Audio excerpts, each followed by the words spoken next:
The Worst Friend. A Story of Betrayal, spoken in fairy tale prose, by I. Henry. Book 1, The Story of Annai. I can't believe I was standing here looking back at someone I thought was my best friend. You see, she'd lured me to the clearing in the forest near my castle in order to stop me from becoming queen. It wasn't as though I hadn't expected someone to try to betray me in this way. It was just the person I thought would be doing it would be someone other than my closest friend. Fortunately, in my paranoia, though, I had already enchanted the animals of this forest to keep an eye out for anything suspicious. I could only hope they were listening now. As I stood here, staring back at Sydney, the person I had been closest to for so long, I could already feel the icicles forming around my head.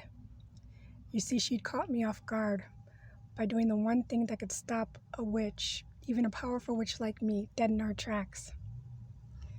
You can change the temperature, make the climate colder, and even encase her in ice. That will slow our bodily function, and it will slow the working of our magic. As I felt the ice forming around my head, I wrapped my long braids around my head to slow the process. I needed to find out why she had done this. So I asked her. Why, I said. She looked back at me, now appearing to be a stranger. Red hair flying around her pale face. Why are you doing this? I asked again. Why should it always be you? She said. Why should you be the best? Why should you be the smartest? Why should you be the prettiest? So you would betray me, I said, because you are insecure about your own so-called shortcomings? I trusted you. When you had no one, I took you in. I was your friend.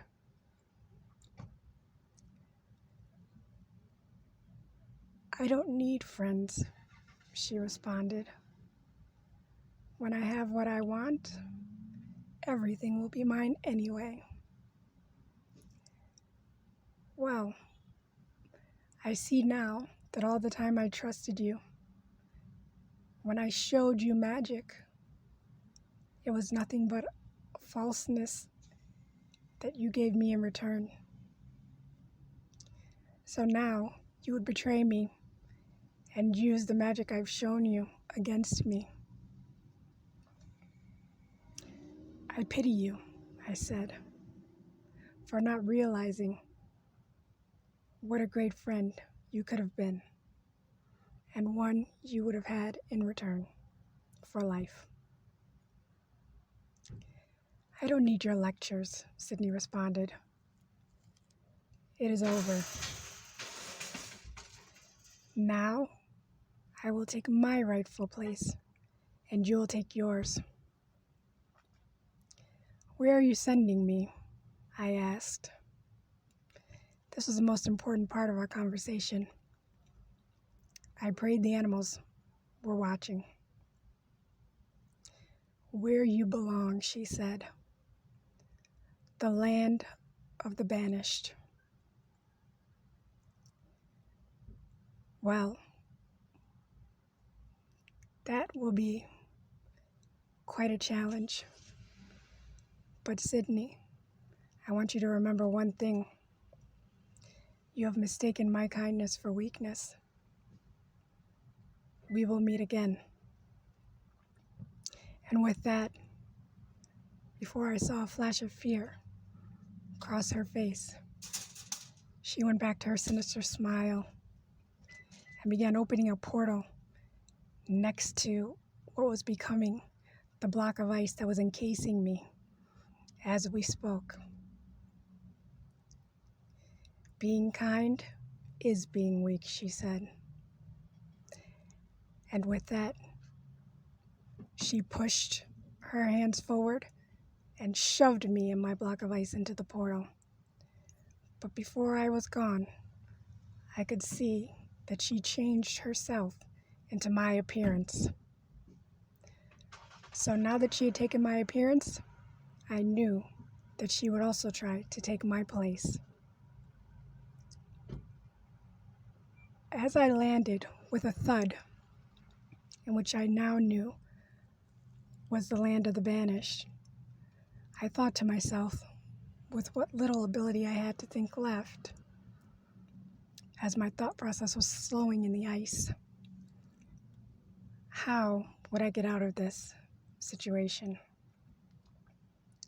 Before I could think of anything again, I heard a huge thud, then another, like something was pounding on the ice. All of a sudden, it cracked open down the center, and a huge paw reached inside and lifted me in one swoop out of the ice and onto the ground. What I saw was a huge white polar bear standing next to me. "I am Edward," he said. "The animals of your forest sent word to the animals in this land that this is where you would be coming and that we should help you get back to your kingdom at any cost. So I am here to help. I have provisions for you. I have food. I have a cloak to keep you warm. There is no magic in the land of the banished.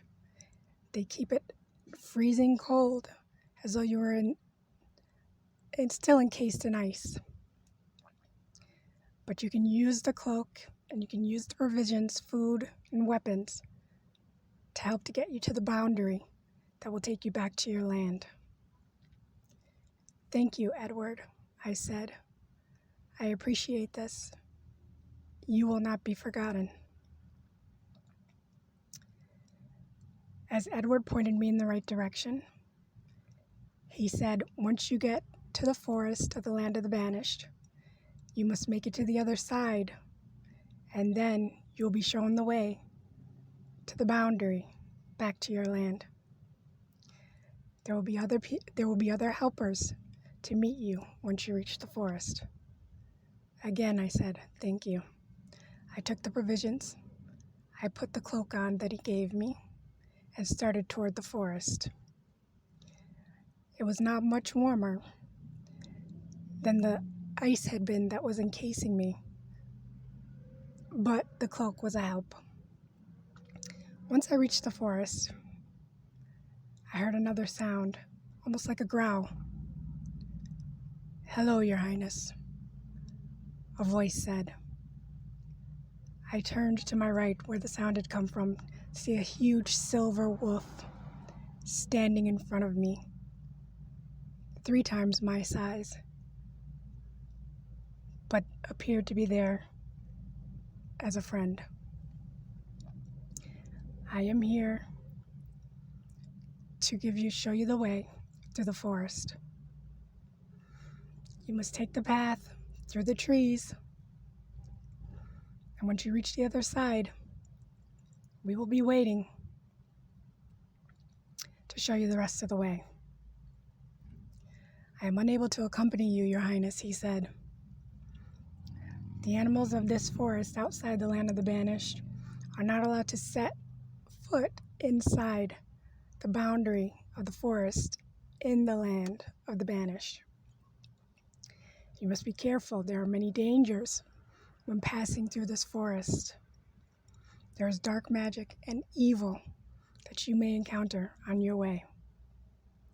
Should you need help, you may call on the animals of this land, and those who can come into the forest without touching ground will be there to help you. See you shortly," he said. "Thank you," I said. "I appreciate this. It will not be forgotten." "What is your name?" I asked. "John," he said. "I will see you on the other side, John." I started through the forest It was always dark in the land of the banished, so it wasn't easy to see. But I saw a figure appear in front of me, halfway across my journey. It was an old woman who looked like the embodiment of evil herself, standing there, nearly in front of me. "Give me my cloak," she said. "That is my cloak you are wearing. Give it to me." "This is no cloak of yours," I responded. "I've never met you before in my life. I will be on my way, I think." "You won't be going anywhere," she said, "until you hand me my cloak." Before I could say another word, she grabbed my throat with the strength of 10 men and lifted me off the ground. I could barely breathe, and I could use my magic not at all in this land. As she lifted me, I remembered John's words, "You may call in the animals of this land, and they will come." I whispered through a gasp of breath I had left, "Brothers and sisters," I said, "I call on you." I knew what was coming before I saw my helpers. The sound was a screech, loud and long, and there could only be one thing: the bats from the mountains. One bite from a mountain bat, evil or good, living or dead, would stop you in your tracks. I could hear them coming, swarms of them, and my captor heard them too. "What is this?" she asked. "You can have no magic here. How are you doing this?" But the bats came. They came and they swooped so close to her face, they almost brushed her eyelash. She dropped me and began to retreat. "We will meet again, Your Highness, and you will give me what is mine." Gasping for breath, I had fallen to the ground and I stood to my knees. "If we meet again, you will no longer have anything, let alone what you think is yours," I said as she began to run. The bats followed her, and I kept going on my journey. I made it to the other side of the forest, and John was waiting there as promised, with 2 other wolves, the same huge size as he was. "Your Highness, we will lead you to the boundary of the land of the banished. There, we will have a steed waiting for you. He will take you the rest of the way. There will be guards at the line of the boundary, but we will go to the back of the guards, and hopefully they will not be aware of us. But if we make a sound, it is time to get your foot in order and go as fast as you can." So we crept quietly to the line of the boundary to the land of the banished. Once we reached the line, I could see there was a horse waiting in the shadows. He said, "This horse will take you far enough from this boundary into your land where you will be able to again use your magic." "Thank you, John," I said. "Again, you will not be forgotten. We will create a distraction should the guards become aware of your presence. But keep moving, Your Highness. Hopefully we will meet again." As John and the other wolves watched, I crept quietly to the horse waiting in the shadows. while the guards' backs were turned, not feet away from where the horse stood. I made it just to his side and was preparing to climb onto his saddle when I stepped on a twig and the branch cracked. The guards turned at the sound. I hopped onto the horse's back and said, "Go!" I kicked his side and we were off. "What is your name?" I said. "Henry." He said, "Henry, I must make it back to my land, and we must do it quickly." "Yes, Your Highness, we will make it," he said. Henry began running so fast, we were almost flying. As I turned to look, the guards were in hot pursuit. But the wolves had done as promised. They hopped out in front of them after they had turned and prepared to attack. I saw John pull one guard from his horse, but one of the other wolves was shot down by another guard's arrow. Seeing the wolf put down caused me to be very angry.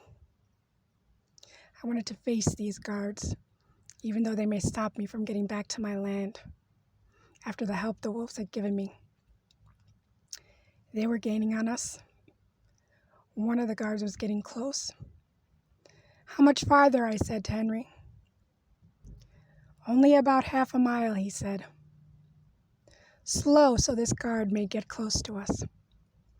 I pulled one of the arrows from the bag of provisions Edward had given me. I got into position. I stood on Henry's saddle and pulled back my bow. I knew that no bow would penetrate these guards' armor, but if I could get the armor off their bodies, I may have a shot. I hit the armor on his face, and the gear on his head fell to the ground.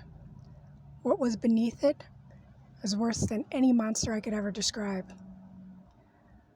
But it made me even more mad after the help I had received to get this far, and after being betrayed from the beginning. I used my anger to combat my fear.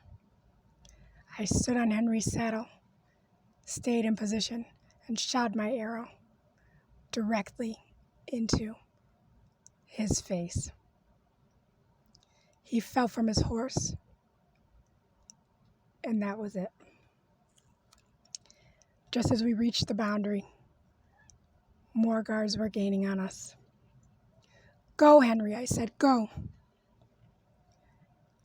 Henry went. He kept going. He ran. He said, "We may not make it, Your Highness.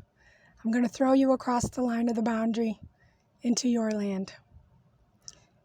He reared his hind legs, throwing me forward over his head, and I fell across the second boundary into my land and into the sun.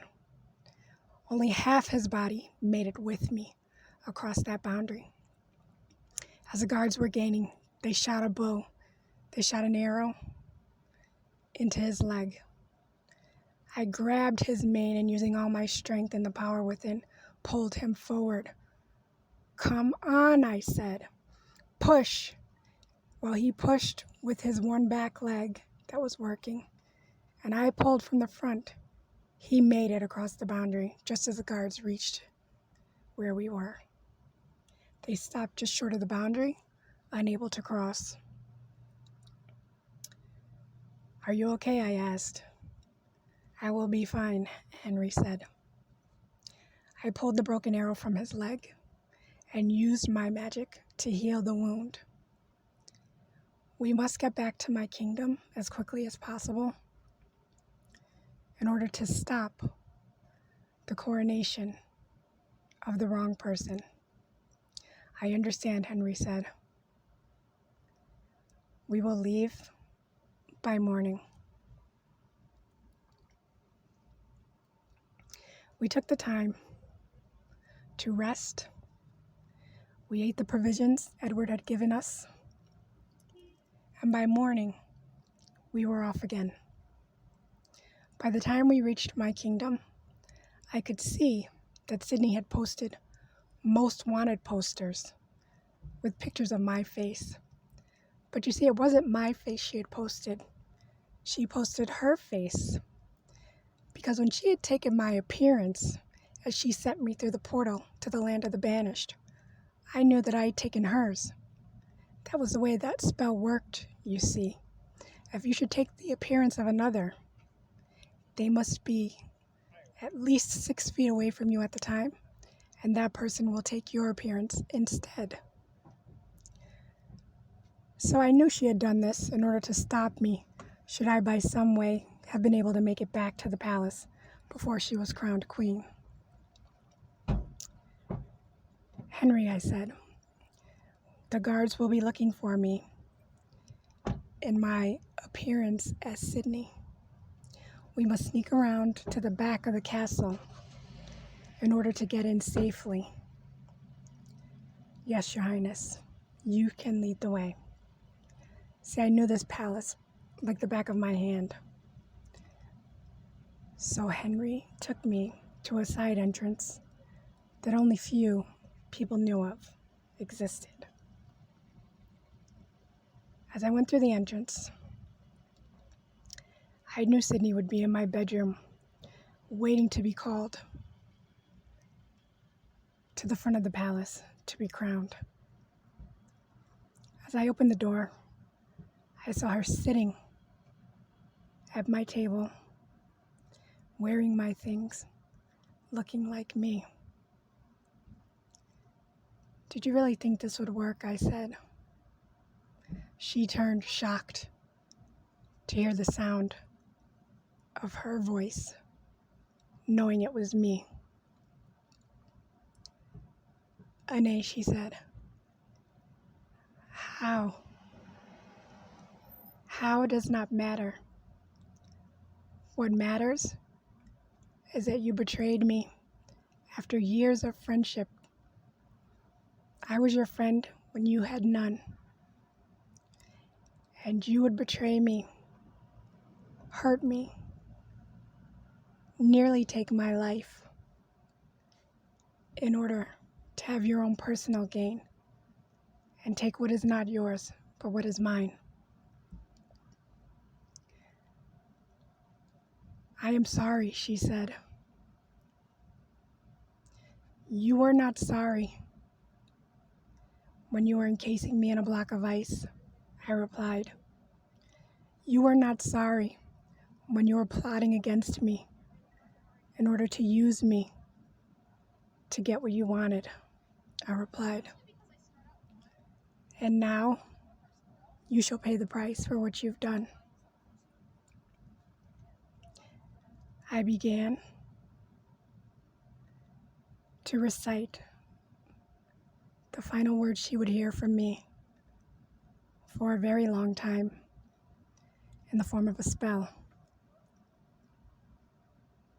On this day and at this time, she who speaks from two sides of her face shall return to the land of the banished and forever take my place. With that, she was gone. And as she left, her appearance changed back to hers as I reclaimed mine. I then sat at my table and waited to be crowned. Once I became queen, I did not forget the help I received from the animals in the land of the banished.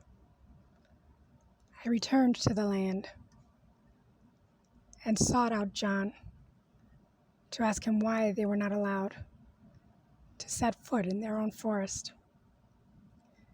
This land was taken from us, Your Highness, and the boundary of the land of the banished was pushed out further into our forest than it ever was when the new council took over. So we can no longer set foot inside our own forest. I am here to speak with the council today regarding this, John, I said. You will have your forest back in your hands by the end of the day.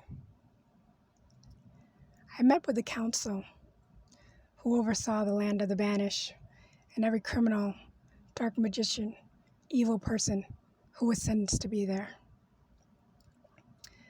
Council members, I said,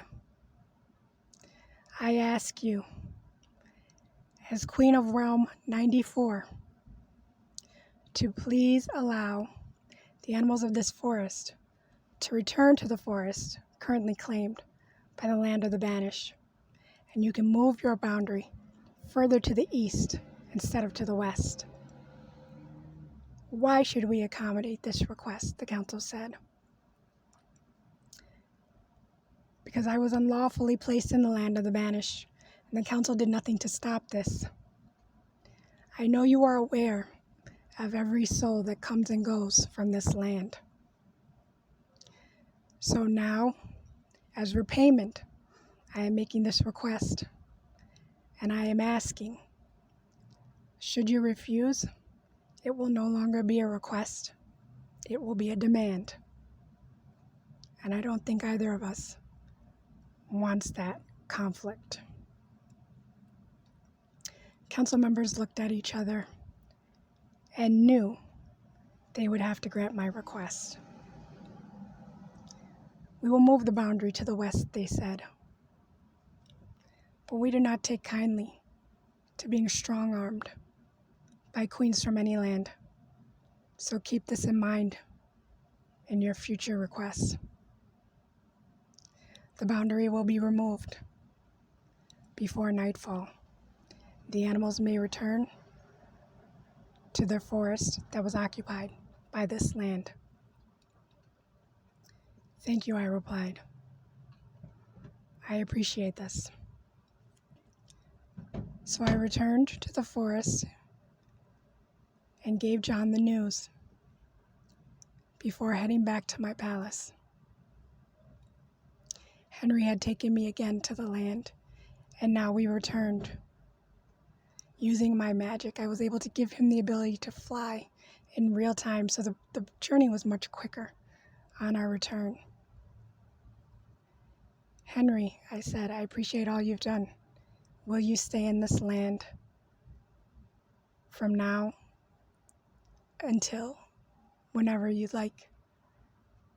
Yes, he said, Your Highness. And he remained there, my loyal steed, with me as queen. The end.